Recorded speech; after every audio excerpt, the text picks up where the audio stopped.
नोएडा सनातन धर्म रामलीला समिति के रामलीला मैदान में और हमारे साथ हैं मनीषा गोस्वामी जी, जो रामायण का अहम किरदार सीता जी का रोल कर रही हैं। मैम, क्या कहना चाहेंगे? जिस तरह से आपका किरदार है बहुत महत्व रखता है, क्या कहना चाहेंगे?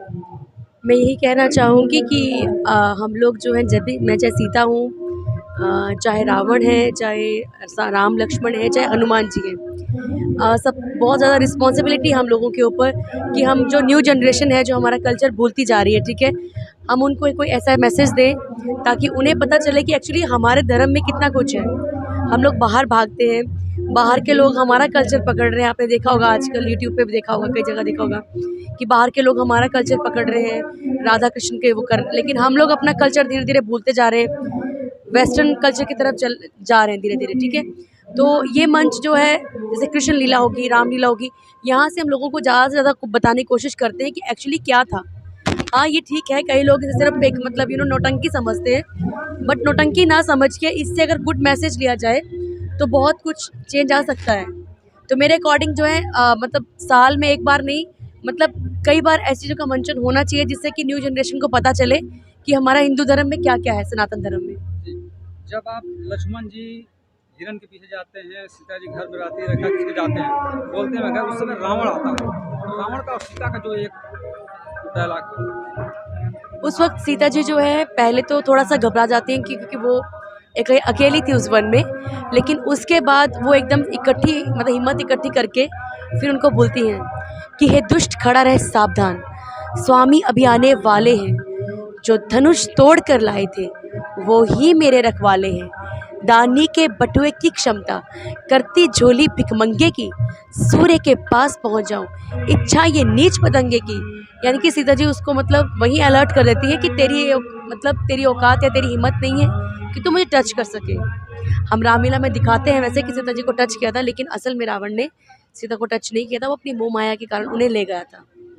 बस यहाँ पे थोड़ा सा दिखाया जाता, थोड़ा सा बढ़ा के। जी जी जी, जिस तरह से आप सीता किरदार कर निभा रहे हैं, सामान्य जीवन में घर जाते होंगे, जैसे लगता होगा मैं सीता हूँ, तो उस तरह से क्या फीलिंग आती है या उस तरह से? नहीं, उस टाइम कोई फीलिंग नहीं आती है क्योंकि देखो हम लोग किरदार हैं। मैं सीता का भी निभाती हूँ, मैं राधा का भी निभाती हूँ, रुक्मणी का भी निभाती हूँ, चंद्रावल चलकर चंद्रावल का भी निभाती हूँ। तो जिस टाइम पे जैसे अभी हमारे पूजा पाठ होता है स्टेज पे चढ़ने से पहले, राम लक्ष्मण सीता हनुमान जी का, उसके बाद थोड़ा सा ऊपर वाले की भी दया होती है, थोड़ा स्वरूप आता है उनका, ठीक है, फिर बाद में उतारा भी जाता है। तब हम एक नॉर्मल फैमिली की तरह ही है, नॉर्मल फैमिली होती है वैसे ही है। फैमिली में कौन कौन है? मेरी फैमिली में मेरे फादर अभी 8 महीने पहले एक्सपायर हुए हैं, मेरी मदर है, मेरा ब्रदर है और मैं मैरिड हूँ।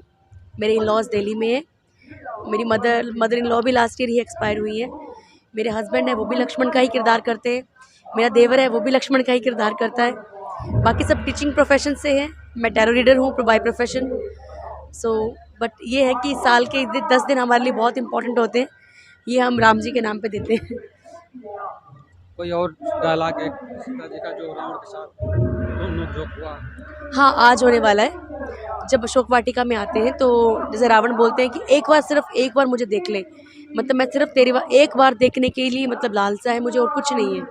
तो सीता बोलती है, आकांक्षा थी गर कृपा दृष्टि की, तो शिव धनुष तोड़ा होता, बल था तो उसी स्वयंवर में मुझसे नाता जोड़ा होता, तू योद्धा नहीं कपटी है, हर कर लाया है अबला को, छल बल अब भी दिखलाता, समझा नहीं सत्यता को।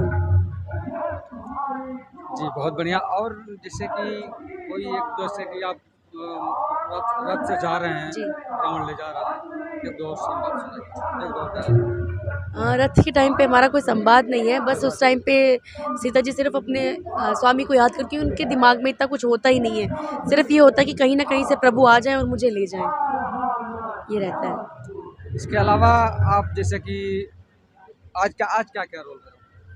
आज यही है, आज अशोक वाटिका में रावण आएगा, वो कोशिश करेगा उसे फिर से मनाने की कि वो मतलब सीता जी को मतलब अपनी रानी बना सके, लेकिन सीता जी उसे फिर से धिक्कार के भेज देंगी। फिर हनुमान जी की एंट्री होती है, फिर हनुमान जी से थोड़ा सा वार्तालाप है, बस उसके बाद आज लंका दहन है। नई पीढ़ी के लोगों के लिए क्या कहें? नई पीढ़ी के लोगों के लिए यही कहूँगी कि हमारे भारत में बहुत सारे धर्म हैं, हर एक धर्म अपने अपने धर्म को शर्म नहीं करते। आपने देखा होगा जैन धर्म में नग्न अवस्था में ही, क्योंकि उनका वो धर्म है, वो जाते हैं, उसमें शर्म नहीं करते हैं वो लोग। मुस्लिम हैं वो अपनी टोपी पहनने में शर्म नहीं करते हैं, कोई और धर्म है वो शर्म नहीं करते, लेकिन हमारे हिंदू हैं, अगर कोई पर्सन धोती पहन के निकल जाएगा तो ये वो नौटंकी समझते हैं। अगर हिंदुओं में मतलब जो हमारे हिंदू धर्म में है ना, लोग उसको अपनाना नहीं चाहते। मुझे नहीं पता किस चीज़ की शर्म करते हैं, पर उन्हें शर्म नहीं करना चाहिए। और अपने सनातन धर्म को जब अच्छे से पहचानोगे, हमारे गरुड़ पुराण में बहुत कुछ है, हमारे वेदों में बहुत कुछ, सब कुछ वही है। और कहा जाता है ना कि हनुमान चालीसा में ही बता दिया गया था कई साल पहले, तो मेरे हिसाब से कहीं भटकने की ज़रूरत नहीं है। सारी साइंस भी इसी में है, सारा आयुर्वेद भी यहीं पे है, और शायद अब समय आ गया है कि हिंदुओं को भी एक इकट्ठे होके मतलब अपने धर्म को अच्छे से अपनाना चाहिए, ये मैं चाहती हूँ। अयोध्या में मंदिर बनने जा रहा है राम का, कितना खुशी है? बहुत खुशी है। और शायद जब से ऐसा सुनने को मतलब आया था, जब फर्स्ट न्यूज़ आई है, तब से थोड़ा महसूस होता है कि सनातन धर्म का थोड़ा मतलब फिर से ध्वजा लहराने लगी है, लोग फिर से इकट्ठे होने लगे, हिंदू लोग जो बिखर चुके थे, अब थोड़ा सा मतलब उनमें सुधार आ रहा है। ऐसा फील होता है कि आने वाले टाइम में सब लोग कल की अवतार का वेट कर रहे हैं, तो शायद कुछ ना कुछ चेंज ज़रूर होगा। तो आपने देखा ये थी मनीषा जी, जो सीता का रोल अहम किरदारों में निभा रही हैं। इनका साफ तौर से कहना कि अपना कल्चर नहीं भूलना चाहिए। कैमरामैन देवेंद्र के साथ शशिकांत, नोएडा।